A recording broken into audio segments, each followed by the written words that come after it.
बैठक में लगी 15 फैसलों पर मुहर। सहारनपुर पहुंचे बीजेपी के पूर्व विधायक संगीत सोम। बीजेपी नेता ने रामगोपाल यादव को दिया ओपन चैलेंज।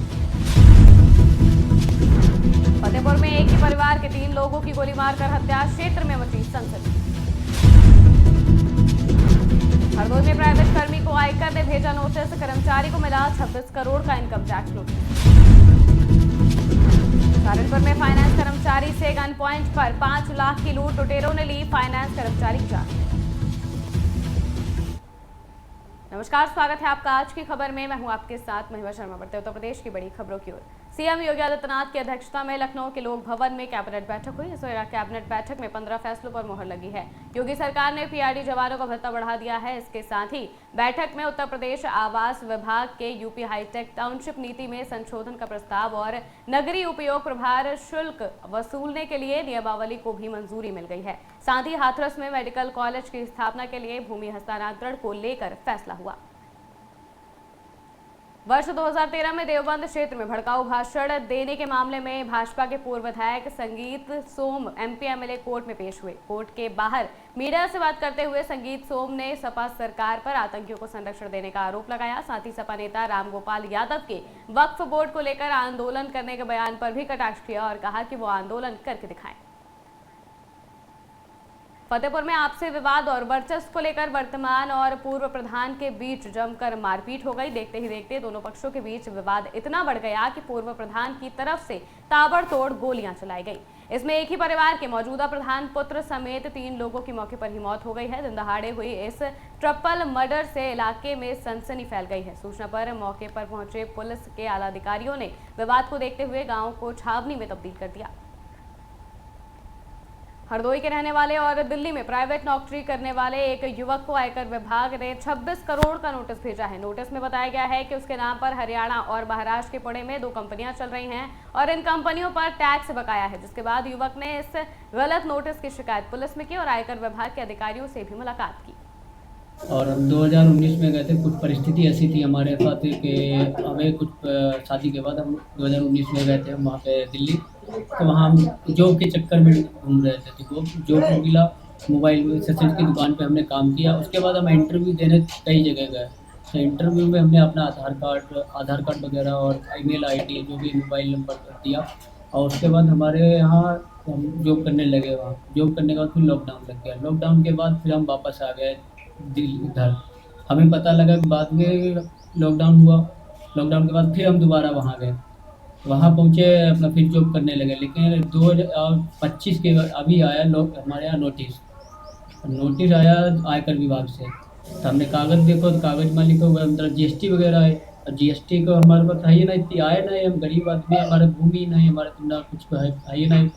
हाईवे के तक ला ले, गवर्नमेंट को अभी बिल भी हमें भरने हैं बहुत। उस वजह से हम आयकर विभाग बाद नोटिस जो 27 करोड़ रुपये समथिंग।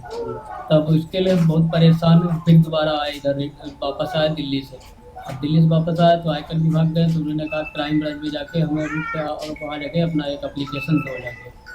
अब इतना परेशान। सहारनपुर में फाइनेंस कर्मी की लूट के बाद गोली मारकर हत्या कर दी गई। फाइनेंस कर्मचारी से गन पॉइंट पर 5,92,000 की लूट हुई। फाइनेंस कर्मी के साथ उसका भाई भी था। वहीं फाइनेंस कर्मी ने 4 से 1 बदमाश को पहचान लिया था, जिसके बाद लुटेरों ने हत्या की वारदात को अंजाम दिया। कानपुर देहात में एक युवक की हत्या कर दी गई। मृतक के परिजनों ने प्रेमिका के घर वालों पर हत्या का आरोप लगाया है। उन्होंने कहा, मेरे बेटे का गांव की ही लड़की से प्रेम प्रसंग चल रहा था, जिससे लड़की के परिजन नाराज थे। बता दें कि घटना के बारे में पुलिस को सूचना दी गई।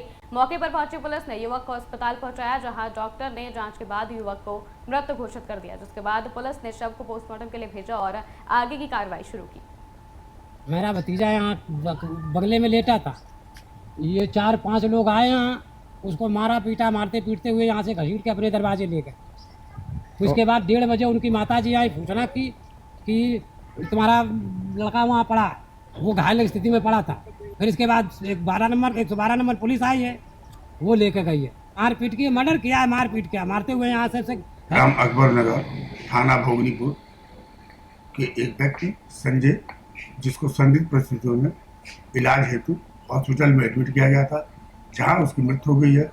मृत्यु को उपरांत पोस्टमार्टम कराया जा रहा है।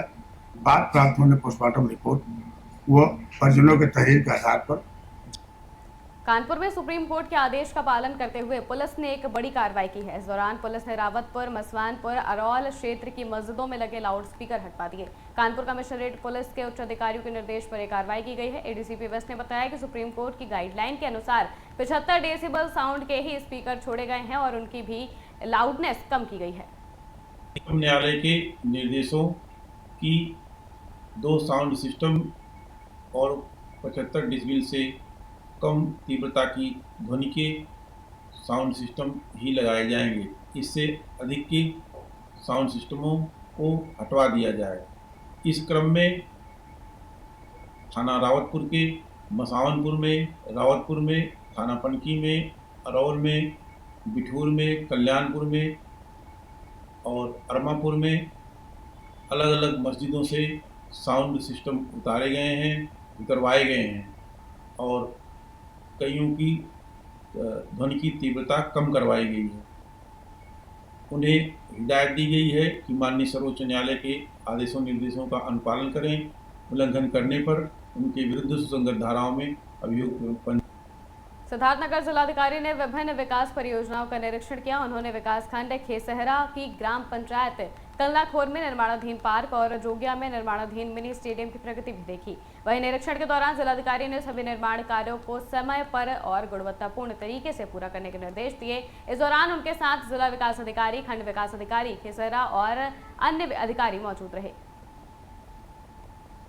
मिर्जापुर में कई लोगों ने ग्राम प्रधान प्रतिनिधि पर भ्रष्टाचार का आरोप लगाया है। इस दौरान उन्होंने मुख्यमंत्री को संबोधित ज्ञापन जिलाधिकारी को सौंपा, जिसमें उन्होंने बताया कि ग्राम प्रधान प्रतिनिधि ने हैंडपंप और अन्य कई निर्माण में भ्रष्टाचार किया है, जिसको लेकर शिकायतकर्ताओं ने ग्राम प्रधान प्रतिनिधि पर सख्त कार्रवाई की मांग की। मामला है कि प्रधान घोटाला कर दिए हैं इंटरलॉकिंग के लिए और हैंड पाइप रिबोर करने के लिए पैसा लिया गया है और फर्जी तरीके से कराया गया है और मनरेगा का पैसा निकाल लिए गए हैं फर्जी तरीके से।